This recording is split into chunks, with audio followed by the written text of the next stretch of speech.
Hello and welcome to The Gaggle, where we challenge and, if necessary, destroy media narratives. I'm George Szamuely. With me today, of course, is co-founder of The Gaggle, Peter Lavelle, host also of RT's talk show, Crosstalk.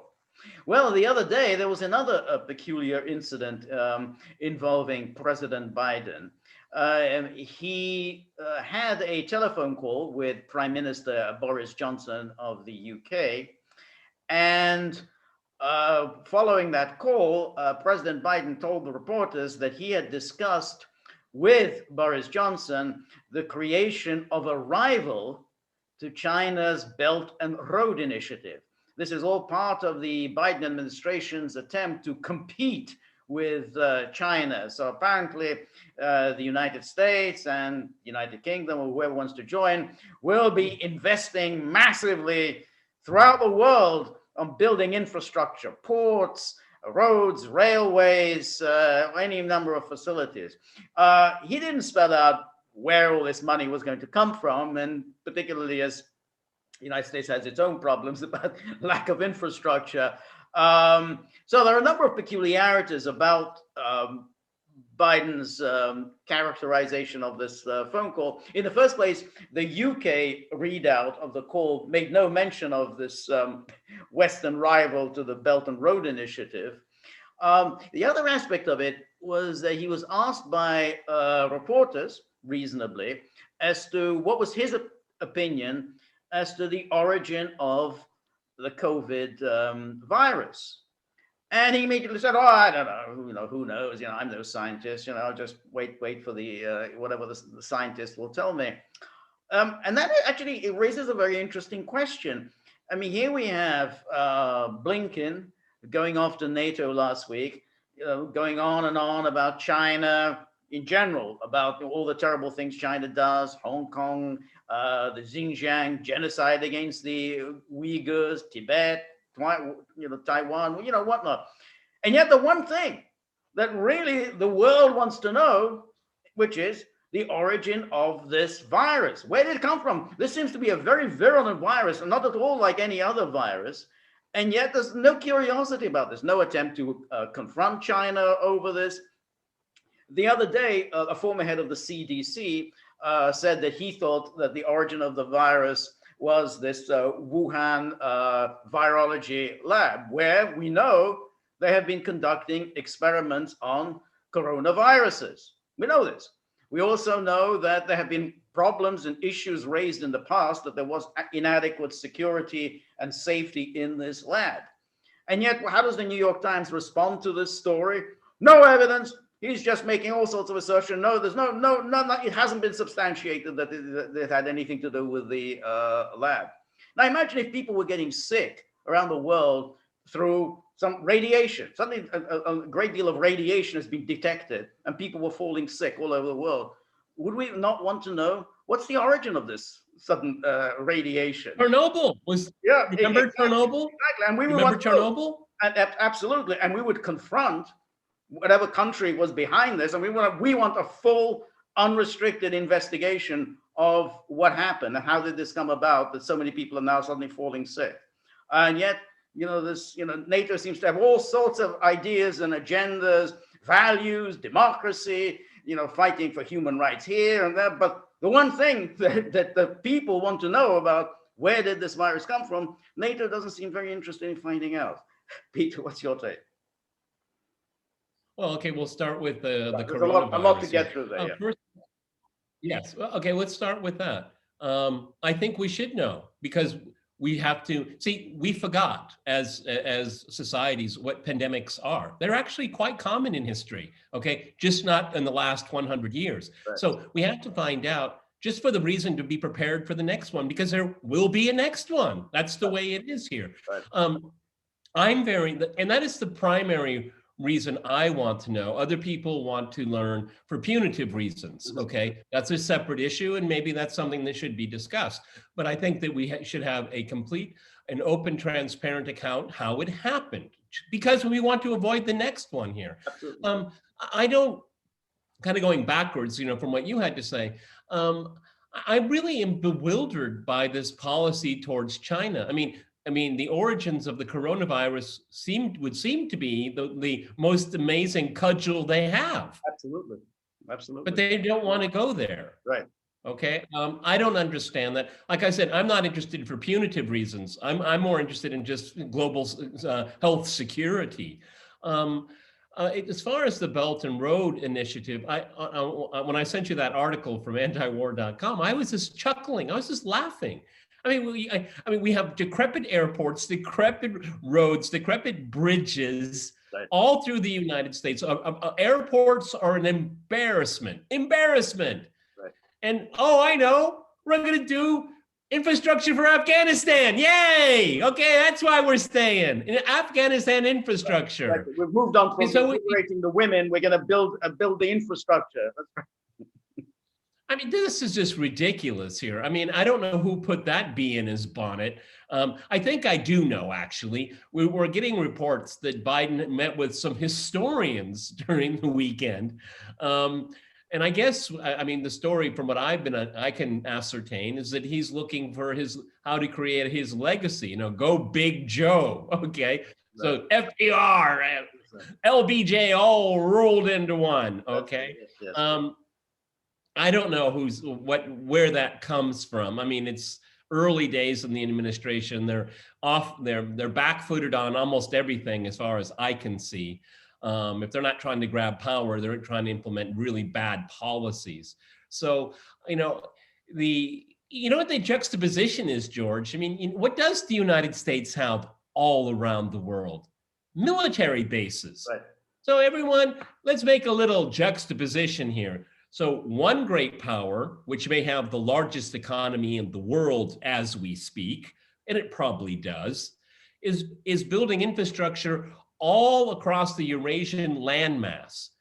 NATO/EU members are part of this.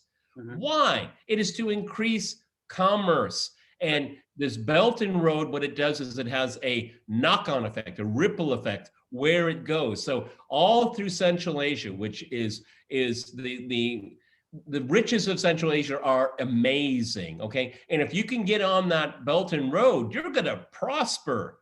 And, so instead of worried about a social breakdown, poverty, the rise of Islamic fundamentalism, why don't you give people a well-paying job and they'll have families, okay? And then we can sit around and sing Kumbaya, all right?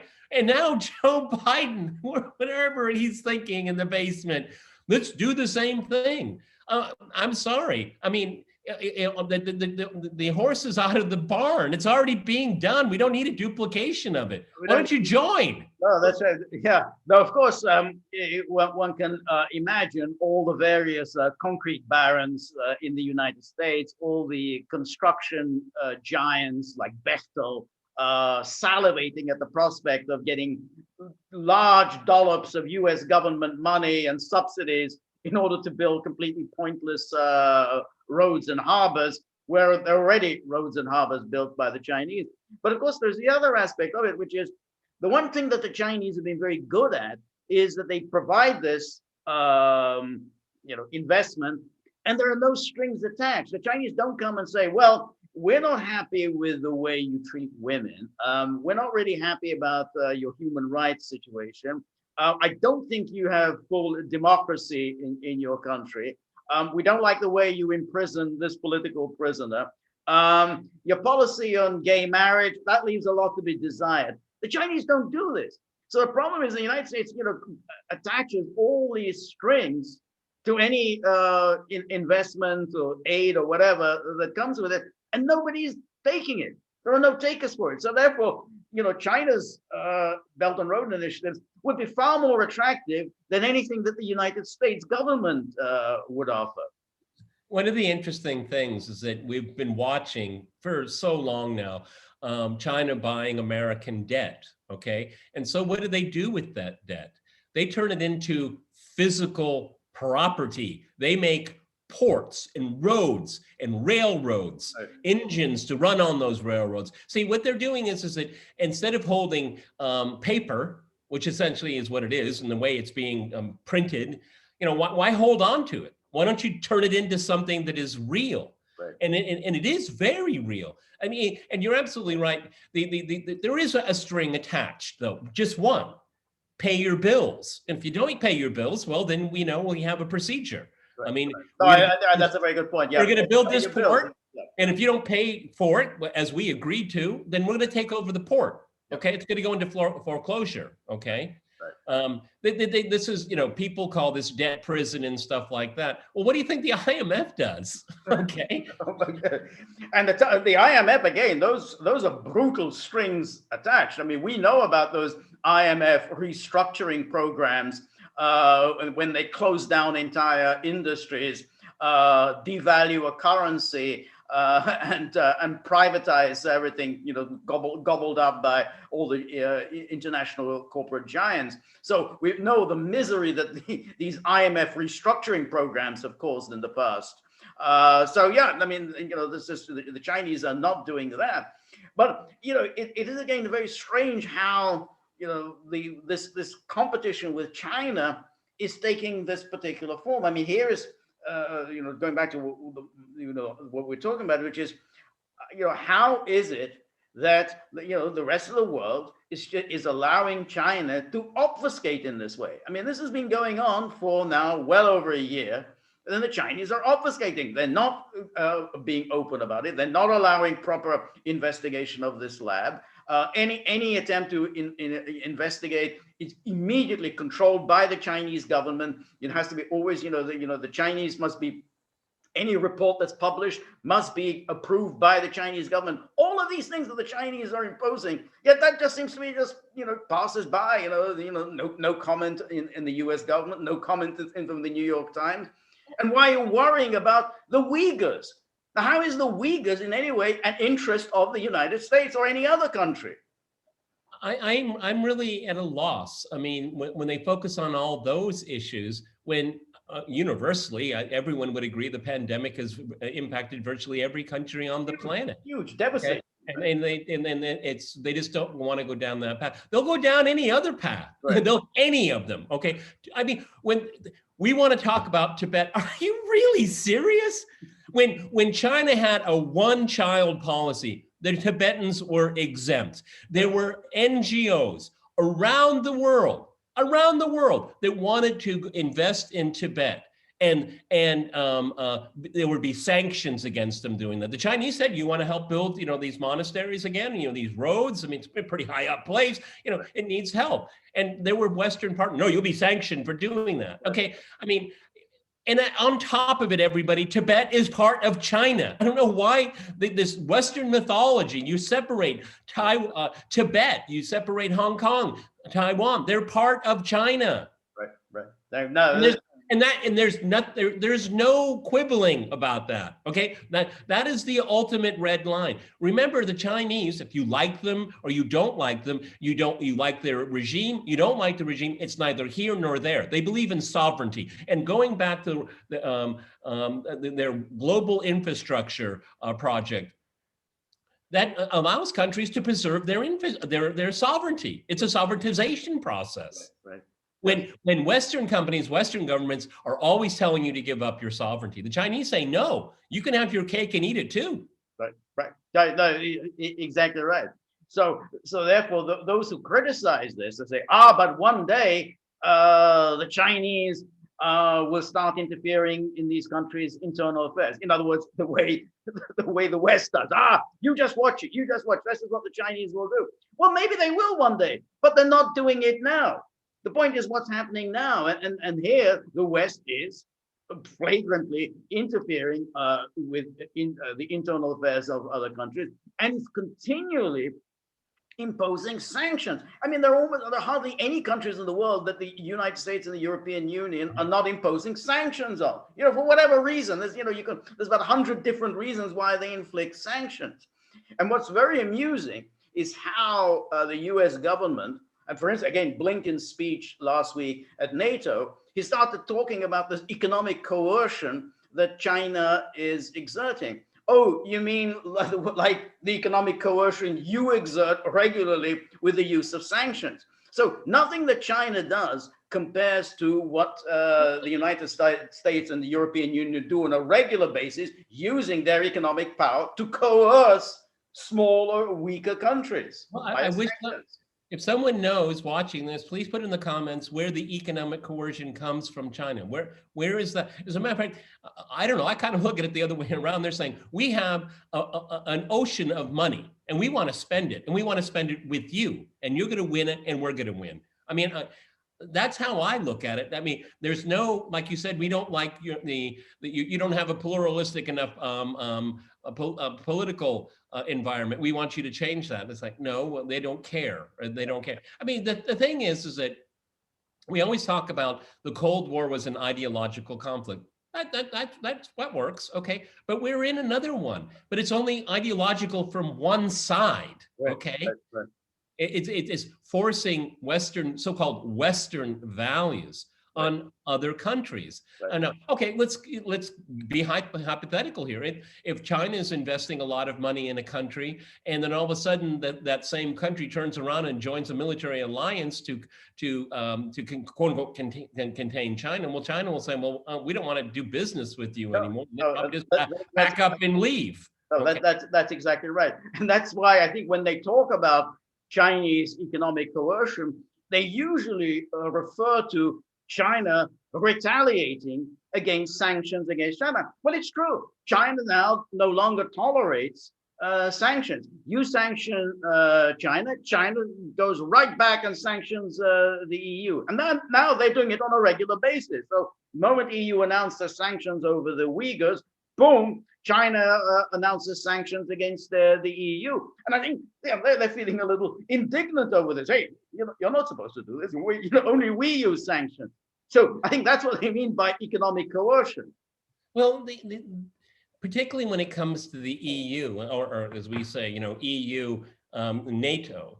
I mean, there is a growing tension. I mean, you want to be part of the Belt and Road Initiative and have infrastructure, or do you want to be part of a organization that it leaves the North Atlantic and becomes a global military alliance, which of course it'll be directed primarily against China and against Russia? I mean, you have to decide. You can't have both at the same time. You know why? Because you don't have the leverage anymore. Right. I think and you don't have standing anymore. No, I think that's a very important point, because with China, you not only have an economic giant that has emerged, that is not aligned with the West, not a Western power, but unlike Japan, because Japan also became an economic powerhouse by the 1970s, but Japan had the whole legacy of World War II. And so the deal was, yeah, you can get rich, you can become an economic powerhouse, but out of any international affairs. Your foreign policy will be subordinate to that of the United States, so the Japanese took the deal. But that's not the case. China is not at all encumbered by World War II, and they are not going to subordinate their foreign policy to that of the United States. So that's why this is causing a great deal of anguish, that you have this economic giant that actually has an independent foreign policy and retaliates with gusto to any sanctions imposed against it. We can't understate enough for everyone, and it's not ever said in Western media. The communists took over China in 1949, but as far as their revolution is concerned, it's not complete. It will be complete when China is sovereign again. That includes Taiwan, okay? So that's their historic lens in looking at this. The United States, maybe it's, victory in the Pacific during the Second World War. That's the lens in which they look. The Chinese were treated horrifically during the Second World War, horrifically by the Japanese. Okay, so when China talks about its sovereignty, it's very, very serious, because the job isn't done yet. Okay, and there is no evidence to date that they have any other interest other than that when it comes to territory. They just want what is theirs to be returned to them and to be recognized by the world. Right. So, it's crunch time. I mean, I just don't know where Biden's head is right now, okay? Maybe just a suggestion to the president of the United States, why don't you fix your own infrastructure first, okay? then think about going elsewhere. Right. No, that's right. So I think one really needs to maintain towards China a policy that I think Trump was trying to articulate, even though media always just, oh, incoherent policy, incoherent. But Trump's policy towards China was actually quite coherent in that he took no interest. As far as the Chinese were concerned, it was coherent. Right, exactly. He wasn't interested in internal Chinese affairs. He wasn't interested in human rights. He only was interested in those aspects of Chinese policy that directly affected Americans in their pocketbooks, which was obviously trade. And the Chinese can respond to that. He also brought up COVID, didn't do it particularly vigorously, but he probably would have done in his second term. And again, he would have actually, using the coercion that he used with the imposition of tariffs, he would have probably got somewhere with the Chinese. He would have, open up. You have to really cooperate with international investigators. No more obfuscation about this, about the origins of the virus. Those are real, palpable Western interests. But if you go around talking about values, Blinken's speech at NATO last week referred to values 17 times. 17 times. You're going about values. You go to the Chinese and start talking to them about values, they're just going to annoy, and they're not going to cooperate on anything. Exactly. Values. Why? We're not interested in your stinking values. What is he talking about? Right. Well, see, and this is the problem is that pounding away at values doesn't make the world materially better. Okay, no. And the Chinese know that. Okay. Also, again, this tension here. China is an opportunity for NATO. We'll never miss an opportunity to expand the alliance, because if you don't expand, you have to close shop. Okay. And they know it. Right. And so again, you have people in Brussels, the EU side, trying to figure out how to economically come out as a third party between the US-led world, China, and the EU is in the middle, and it doesn't know what to do. It simply doesn't know what to do economically, what to do militarily, how to define threats. How in the world is China a threat to the North Atlantic Treaty Organization countries? Quite so. But what you also get is, not only does NATO not have any, essentially not have any function, but those threats that do exist, NATO has no answer for. So when you talk about a global pandemic, NATO seems to have nothing to say about it. When you talk about migrants entering, en masse into Europe, NATO not only has no answer to this, but is actually helping fuel this by helping to fuel wars in the Middle East and North Africa. And so, and again, the same goes with terrorism. You don't have an answer to terrorism, which is, again, affecting Europe. So these are issues that actually directly affect the people who live in NATO countries. NATO doesn't have any answer. Instead, they're creating these fictions like, well, China is threatening the freedom of navigation. When has China ever threatened the freedom of navigation? That's nuts. If you threaten the freedom of navigation, that's a warlike act. Why would China want to do something so stupid? What major exporting country in the world relies almost exclusively on open seaways? Right. China. They're the last country that would want to close down trade routes because they're dependent on it. Right. It doesn't make any sense. Why would they do that? Right. Okay. Exactly. And some of these navigation conventions, the United States won't even join, but they demand other people to follow it. But the U.S. won't join it. Right. Exactly right. A complete sort of fantasy world in which you don't actually address real threats, and then you just make them up. China might do this, China might do that. You can't, it's not doing it. Has no interest in doing it. Why would it want to do it? And then you do the one thing that the Chinese are really upset about. You interfere in their internal affairs. So, rather than address those issues that the Chinese will discuss with you, those issues that affect everybody else. I mean, as I say, like the virus has affected everybody. So everybody's got an issue about the virus and want to know the origin of the virus. I mean, you said about the punitive aspect. I mean, you can take away, say, all right, we won't, even if we find out that it was this lab, we won't force China to pay through the nose because, otherwise we'll say, hey, China owes us, I don't know, tens of trillions of dollars of compensation. So we won't do that punitively, but we do want to know the origin. Was it this lab that it came from? And that's something important for the future. But, no NATO leader is doing that. Yeah.